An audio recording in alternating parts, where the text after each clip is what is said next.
제가 광고 드린 대로 오늘부터 마태복음 5장, 6장, 7장을 예수님의 그 산상설교라고 부르고 산상수훈이라고도 부르는데, 이 산상설교, 산상수훈에 대해서 함께 말씀을 나눌 수 있기를 원합니다.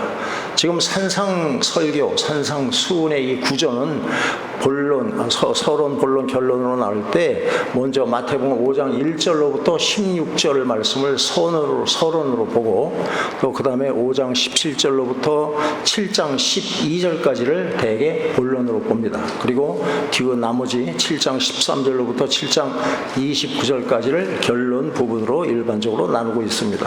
그래서 1절로부터 16절까지의 이 서론은 우리가 잘 아는 유명한 팔복 말씀을 통해서 크리스천은, 그리스도인은 누구인가를 우리에게 주님이 말씀을 해 주시고, 그리고 소금과 빛의 그 비유를 통해서 이 세상에서의 그리스도인에게 주어진 사명이 무엇인가를 우리에게 말씀을 해 주고 있는 내용입니다.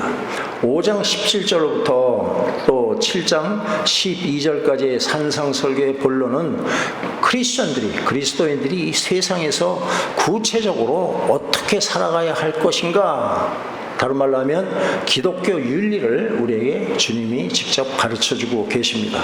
이 본론 부분을 흔히 우리가 먹는 오늘 점심 때도 같이 나눴지만 샌드위치를 생각하면, 샌드위치 내용물을 빵처럼 이렇게 감싸고 있는 것을 바로 이 성경을 보면 율법과 선지자라는 말로 이렇게 감싸고 있다는 것을 여러분들이 발견할 수 있습니다. 마태복음 5장 17절을 보십시다. 본론의 시작입니다. 5장 17절 읽겠습니다. 내가 율법이나 선지자를 폐하러 온 줄로 생각하지 말라. 폐하러 온 것이 아니요 안전하게 하려 함이라. 아멘. 율법이나 선지자를 완전하게 하려 왔다라는 말씀을 하시고, 또 그 본론의 마지막인 마태복음 7장 12절 말씀입니다. 12절 읽습니다. 그러므로 무엇이든지 남에게 대접을 받고자 하는 대로 너희도 남을 대접하라. 이것이 율법이요 선지자니라. 아멘. 시작할 때도 율법과 선지자, 또 마지막 본론 부분의 마지막 또 율법과 선지자라는 이 내용으로 감싸고 있다. 그러니까 기독교 윤리라는 것은 구약 성경의 다른 표현이라고 할 수 있는 율법과 선지자를 요약한 10계명을 실천하는 삶이다라고 지금 말씀을 하고 계시는 것이죠. 그러니까 산상설교의 이 본론은 바로 한마디로 예수님께서 10계명을 강해하신 내용이다라고 보는 것이 틀림없다라고 생각을 합니다. 그러니까 예수님은 본론에서 10계명의 근본 정신이 무엇인가를 우리에게 해석해 주시면서 10계명을 너희와 같이 단순히 문자적으로 실천하는 것에 그치지 말고 10계명에 담긴 그 하나님의 근본 정신을 실천해라 라고 이렇게 우리에게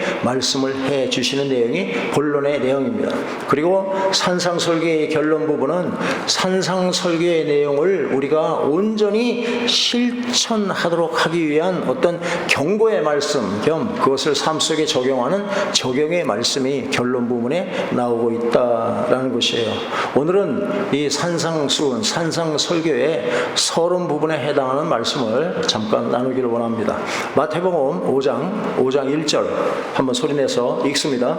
예수께서 무리를 보시고 산에 올라가 앉으시니 제자들이 나아온지라. 아멘. 여기서 우리는 예수님을 따르는 많은 무리를 보시고 제자들만 데리고 산으로 올라가시는 예수님을 우리는 발견할 수가 있습니다. 왜 이렇게 하셨을까? 바로 왜 이렇게 하셨을까에 대한 내용을 우리가 깨닫는 것이 바로 산상수훈을 이해하는 기초가 되는 것이다 라고 여러분 생각하시면 틀림이 없습니다.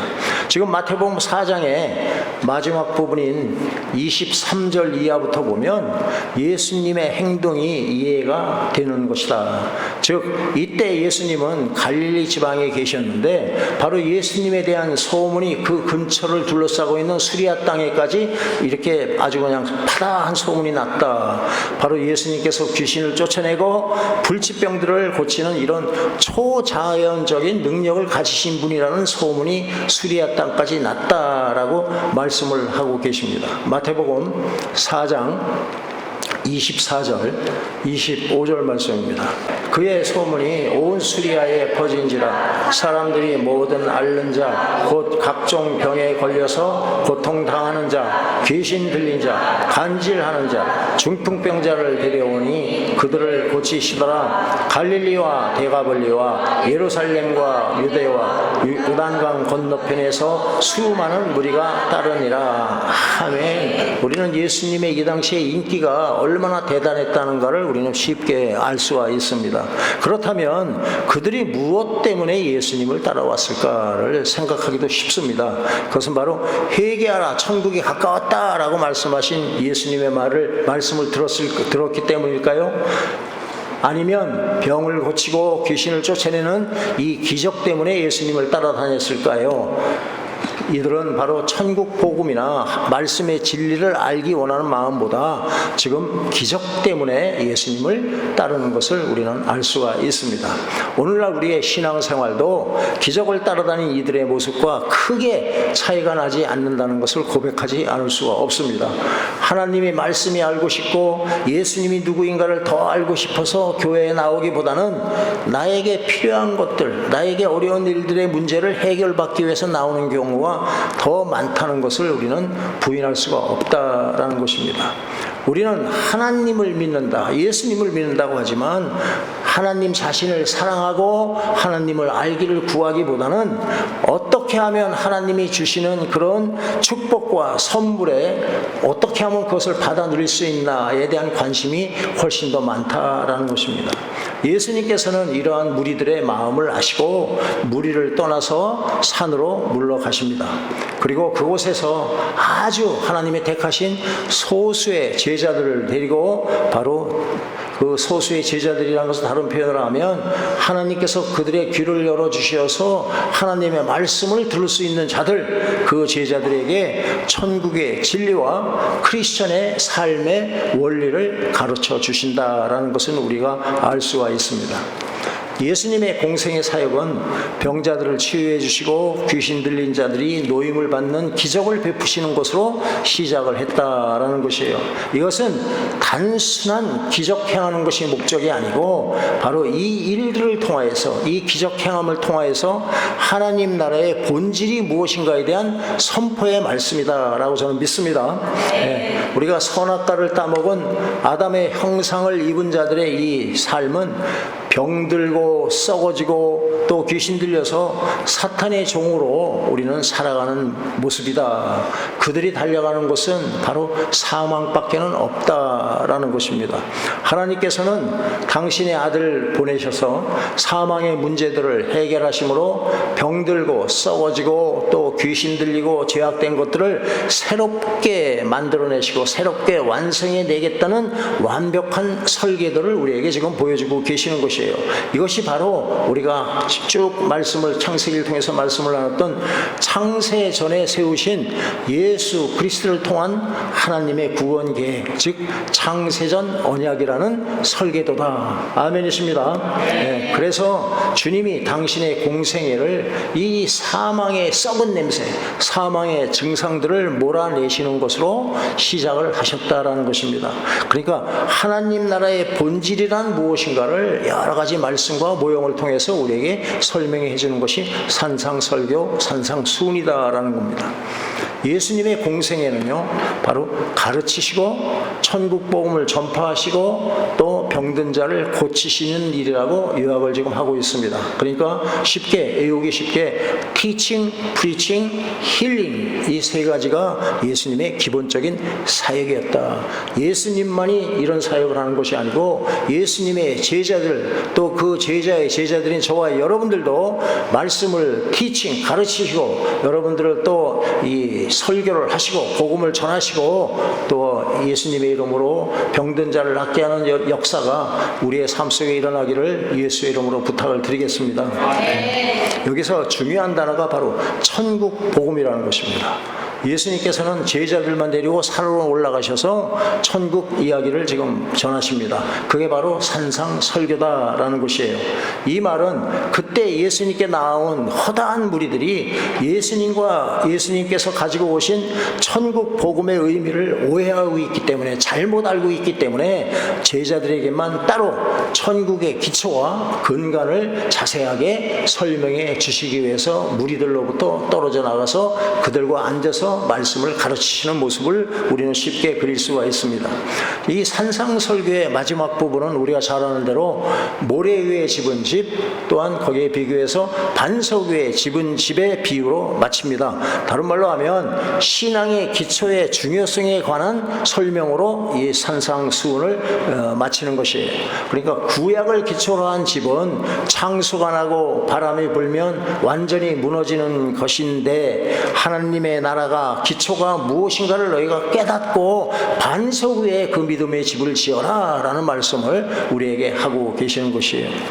이 당시에 유대인들의 메시아관, 또 이들의 유대인들의 그 천국관은 구약적인 그 패러다임 속에서 갇혀 있어서 단 한 발자국도 벗어나지 못하는 그런 상태였다라는 것이에요. 이들이 기다리는 메시아, 하나님께서 약속하신 여자의 후손에 대한 개념은 힘이 있으십니다. 파워풀한 분이 메시아다, 여자의 후손이다. 그리고 이 땅에 오셔서 모든 사람들에게 복 주시는 분이시다. 또한 종말적 낙원까지도 우리를 한꺼번에 몰고 가시는 그런 분으로 이들은 착각하고 있었다. 온전히 메시아가 누구인가를 알지를 못했다라는 것이에요. 그리고 구약적 패러다임 속에 이 천국이라는 것은 자신들의 모든 문제가 해결받고 자신들이 좋아하는 모든 것들이 준비되어 있는 바로 그런 곳이 천국이다라는 정도밖에는 몰랐다라는 것이에요.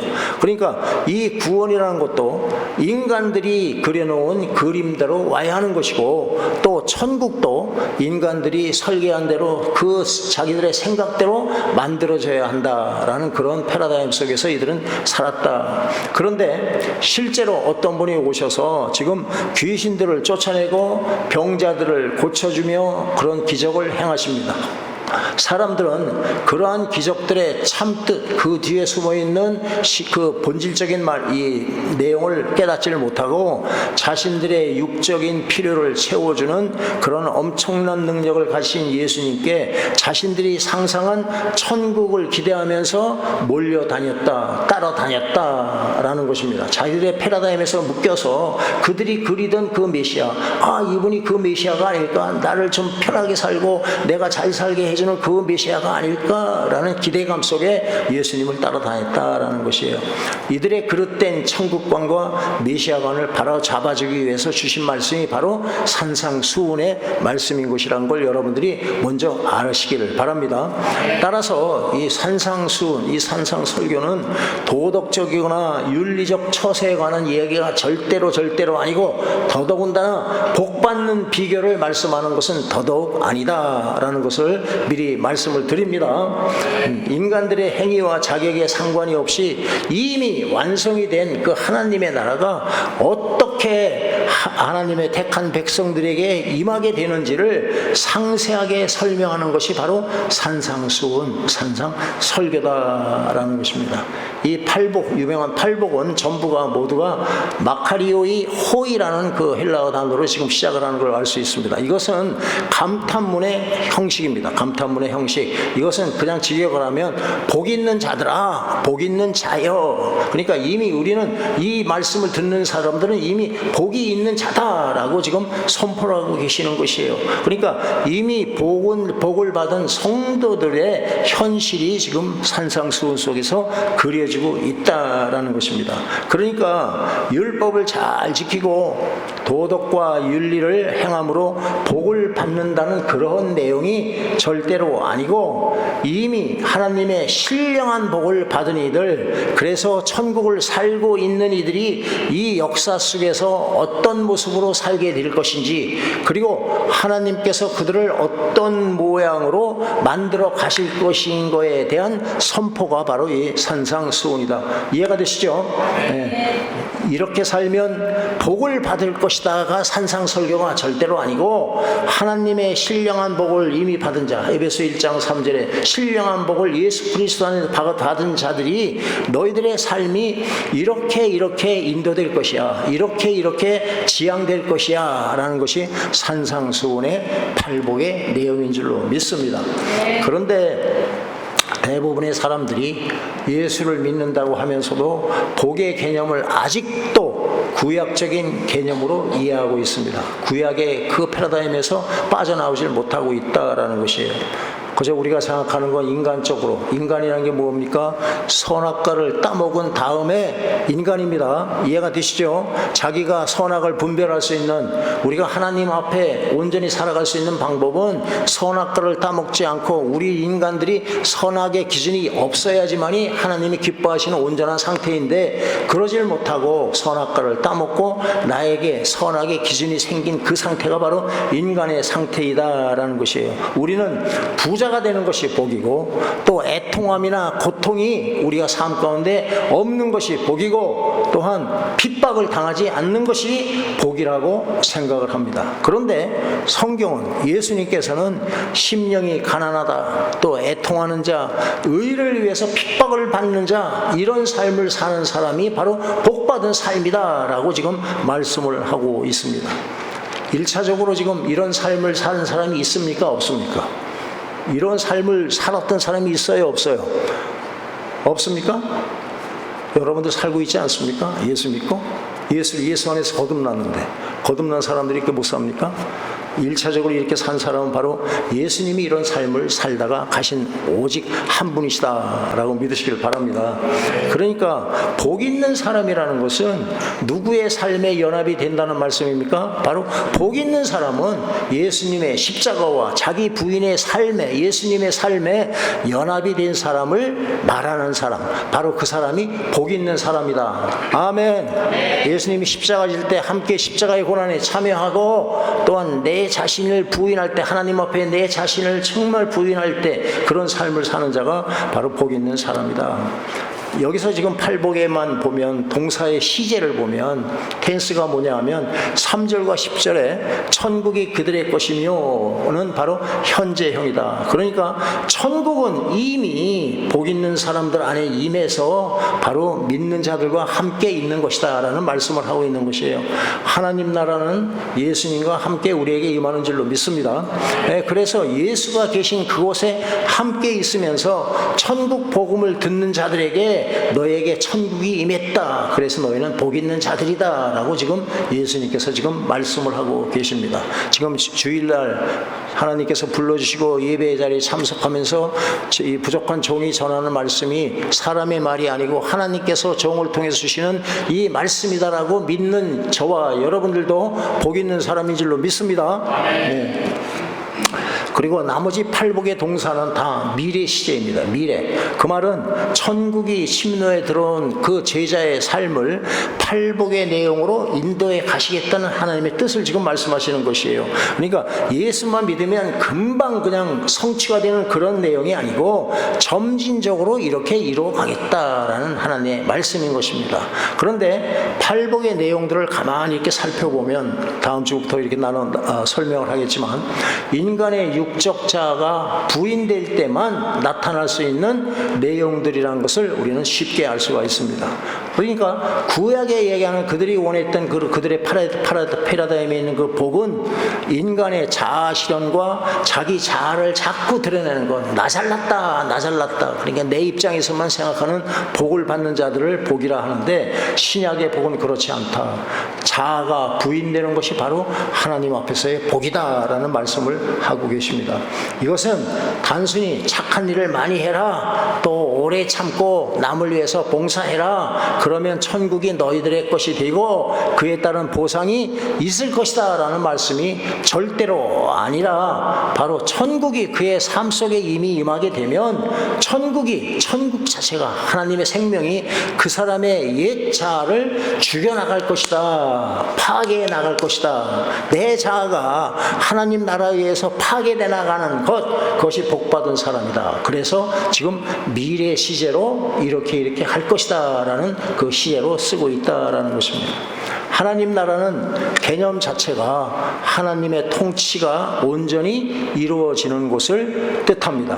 그러니까 하나님의 통치가 온전히 이루어지는 것은 바로 선악과를 따먹은 인간의 뜻과 의지가, 인간의 의지, 인간의 선악의 기준이 완전히 그냥 박살이 나버리고 묵살이 되고 하나님의 뜻 가운데 살아가는 곳임을 말하는 것이다. 그것이 바로 하나님 나라이다 라는 것이에요.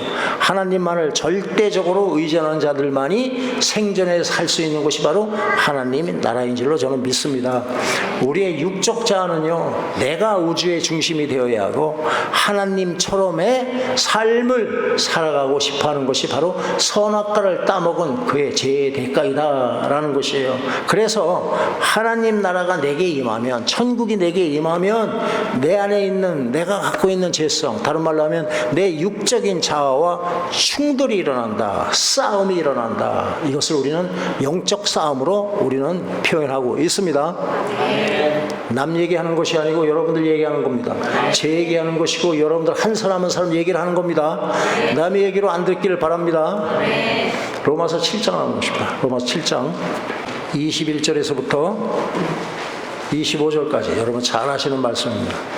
바로 이런 일이 하나님 나라가 임한 사람에게는 일어난다라는 것이에요. 21절에서 25절 읽겠습니다.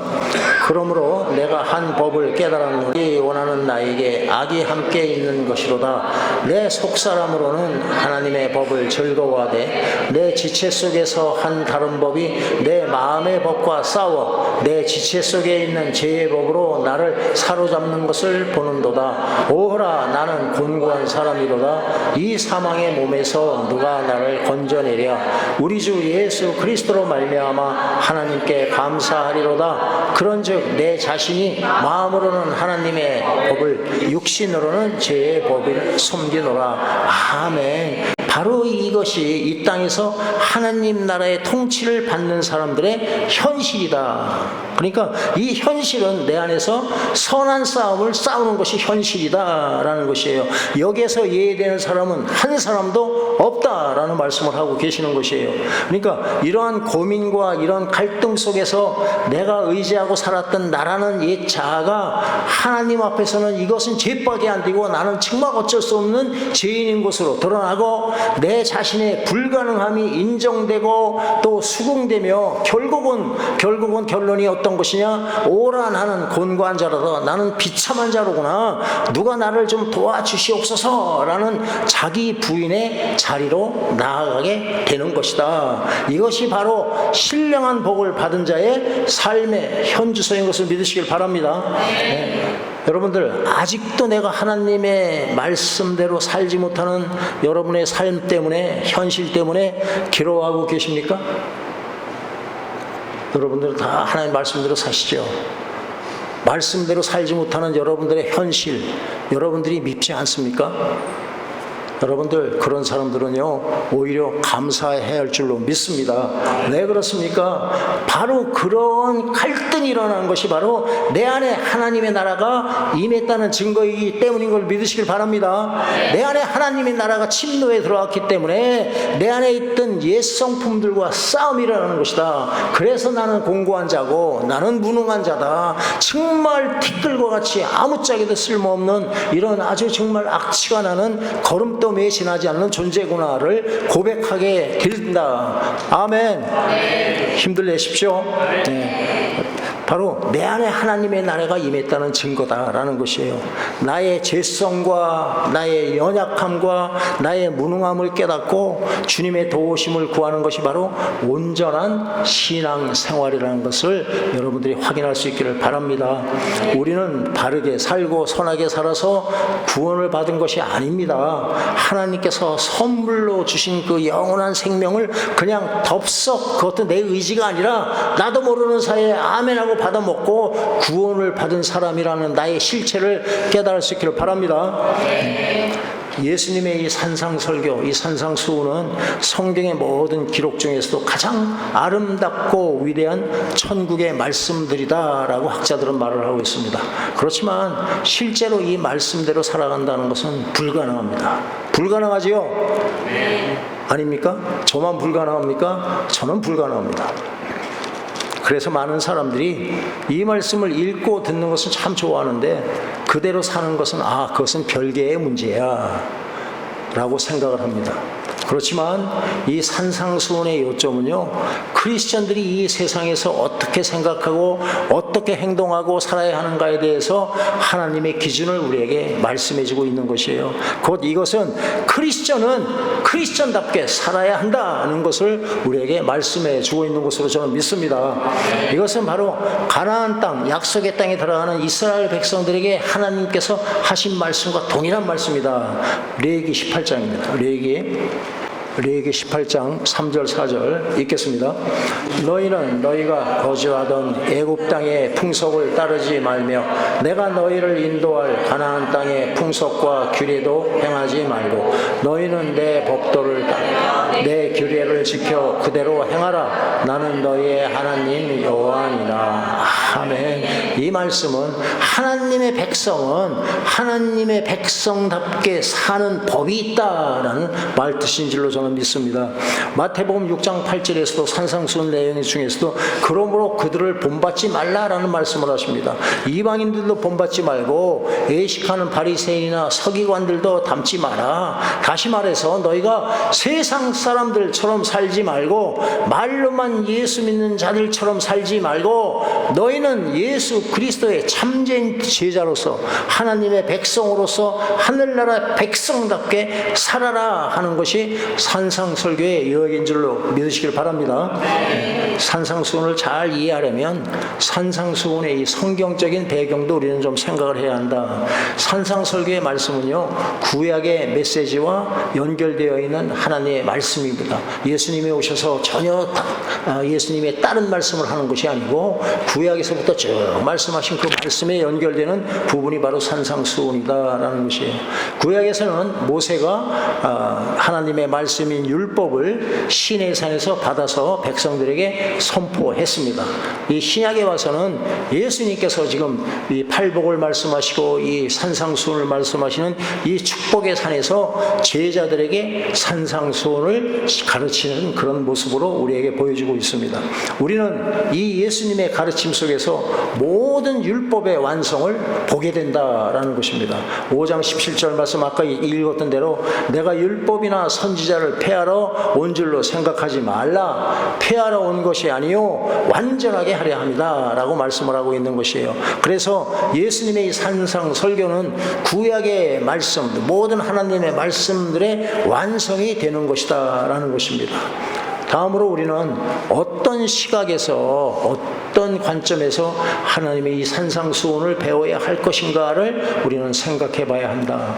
먼저 이 산상수훈은요, 이 땅의 기준이 아니고 천국의 기준이라는 것, 하나님 나라의 기준이라는 것을 염두에 두어야 하는 것이에요. 우리가 지금 마지막 때가 됩니다. 이제 정말 예수님이 문 앞에서 문을 열고 들어오시는 것이 오늘이 될지 내일이 될지 장담할 수 있는 기약이 없다라는 것이에요. 우리가 예배 드리고 있는데 이때 오시면 베스트입니다. 이때가 제일이다라는 것이에요. 그런데 올 때가 됐는데 지금 세상의 마지막 때가 되면 가장 두드러기게 나타난 사회 현상 중 하나가 교회가 타락하는 겁니다. 교회의 타락한 모습을 성경 계시록에 분명히 우리에게 말씀을 하고 계세요. 세상의 빛과 소금으로서의 사명을 우리가 감당하지 못하고 교회가 타락한 세상을 닮아가고 오히려 세상보다 더 악한 모습으로 우리가 변화된다라는 것이에요. 성도들의 삶이나 세상 사람들의 삶이 별로 차이가 나지 않는다라는 것입니다. 성도가 성도 되기를 포기하고 바람에 날리는 그 겨와 같다 그럴까요? 아니면 깃털과 같은 그런 삶을 살고 있다. 죄송하지만 여기는 그런 분이 하나도 없어서 제가 말씀드리기가 참 좋습니다. 이 교회 저 교회를 마치 깃털처럼 떠돌아다니는 사람들이 있다.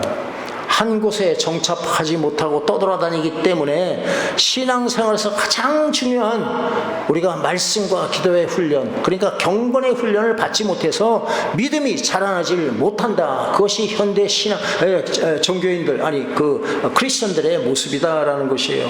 그리고 세상의 가치관을 따라다니고 세상의 유행에 이리저리 떠밀려 다닙니다. 확고한 진리에 기반을 둔 신앙생활을 하지 못하는 모습이 지금 현대 크리스천들의 아주 대표적인 모습이다. 교회에서도 주의 종들이 하나님의 말씀을 가르치는 대신 세상에 있는 인간들이 쓴 심리학책 가지고 오고요, 철학책을 가지고 와서 그거를 이어가러 들어가면서 가르치고, 그러면 성도들은 우리 목사님 굉장히 유식하셔, 이런 설교들이 판칩니다. 교회 안에 세상에서 하는 그 마케팅 기법을 전도하는 데 사용하지 않나, 참 답답한 심령입니다. 점점 교회와 세상의 경계선이 되는 거룩함이 허물어지고 있다. 그것이 마지막 때의 모습이다라는 것이에요. 교회는 세상과 근본적으로 다르다는 것을 여러분들 깨달을 수 있기를 바랍니다. 예, 세상에서 그러면 안 되겠지만, 세상에서 설령 내가 거칠게 말을 쓰다가도 교회에 오면 거룩한 말을 쓰시기를 예수의 이름으로 축원드립니다. 우리가 대화하는 화제도 세상의 화제와 동일한 것이 연장되면 안 됩니다. 그러면 이 교회라는 방주에 바닷물이 들어와서 결국은 방주가 침몰하게 된다라는 것입니다. 교회는 세상과 어떻게 구별되어야 하는가에 대한 답이 바로 주님의 산상수훈입니다. 예수님의 이 산상수훈은 교회가 어떻게 해야 하는가에 대한 교회의 청사진과 같다. 하나님의 백성들이 이 세상에서 지키며 살아가야 할 하나님의 법입니다. 그래, 예수님의 산상설교는 예수님의 제자들이 배우고 또 다른 제자들에게 가르치라고 예수님께서 직접 주신 제자도의 교과서가 되어야 한다라는 것입니다. 제자훈련을 사람이 만드는 제자훈련 교재가 아니고요, 하나님의 말씀, 그중에서도 이 산상수훈이 우리의 제자를 가르치는 그런 교과서가 되어야 한다라는 것입니다. 그래서 세상에 끌려다니는 그런 교회가 바로 이 산상설교를 통해서 다시 하나님이 원하시는 교회로 회복되어야 하리라고 저는 믿습니다. 결론적으로, 그렇다면 과연 우리가 이 산상수훈을 우리가 실천할 수가 있는가? 예수님의 산상수훈은요, 오늘날 우리 성도들에게 수준 높은 하늘나라의 그 삶을 제시해 줍니다. 그렇지만 우리가 말씀대로 산다는 것은 불가능한 것처럼 느껴집니다. 사실 산상설교는 예수님만이 이룰 수 있는 수준 높은 살인 것은 우리가 불문가지입니다. 그러나 성도들의 비밀이 있습니다. 성도가 무엇입니까? 우리 성도는 예수님과 연합된 존재라는 걸 믿으시길 바랍니다. 내가 예수님 안에 있고 예수님이 내 안에 있는 존재인 걸 믿으시길 바랍니다.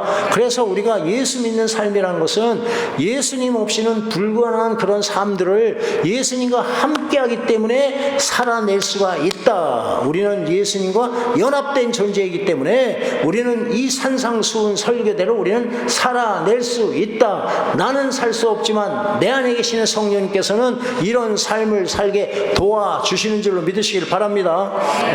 예수님과 함께했던 사도들과 교회사에 나오는 수많은 믿음의 이 선배들이 산상설교를 자신들의 삶 속에서 이루어내며 살았던 것을 우리는 잘 알고 있습니다. 물론 육신을 갖고 이 세상에 살고 있으면서 산상수훈을 완벽하게 실천했다고 자신 있게 말할 수 있는 사람은 없습니다. 맞습니다. 나는 못하지만, 다시 말씀드리지만 내 안에 계신 성령님께서는 이 일을 도와주기 위해서 우리 안에 오신 걸 믿으시길 바랍니다. 그렇지만 우리가 알아야 할 것은 산상수훈의 내용은 결코 감상용으로 우리에게 주신 것이 아니고 이대로 실천해라, 실천용으로 우리에게 주신 하나님의 말씀인 것을 믿으시길 바랍니다. 그러니까 산상수훈을 실천하며 사는 만큼 우리는 이 세상에서 예수님의 제자다운 삶, 예수님을 닮은 삶, 예수님의 생명을 나눠주는 그런 복된 삶을 살아가게 될 것을 여러분들이 꼭 깨달을 수 있기를 바랍니다. 그래서 예수님의 이 산상수훈, 이 산상설교는 우리를 복 있는 사람으로 자꾸자꾸 지어져 가고 만들어 가시는 것을 우리는 알 수가 있다. 산상수훈을 공부하면서 우리의 삶을 좀 비교해 보시고, 잘못된 것은 회개하시고 내 힘으로는 안 된다는 걸 깨달으시고 성령의 도우심을 구하면서 말씀대로 살아가기로 결단하는 귀한 스타트라인, 출발선이 되기를 예수의 이름으로 축원드리겠습니다.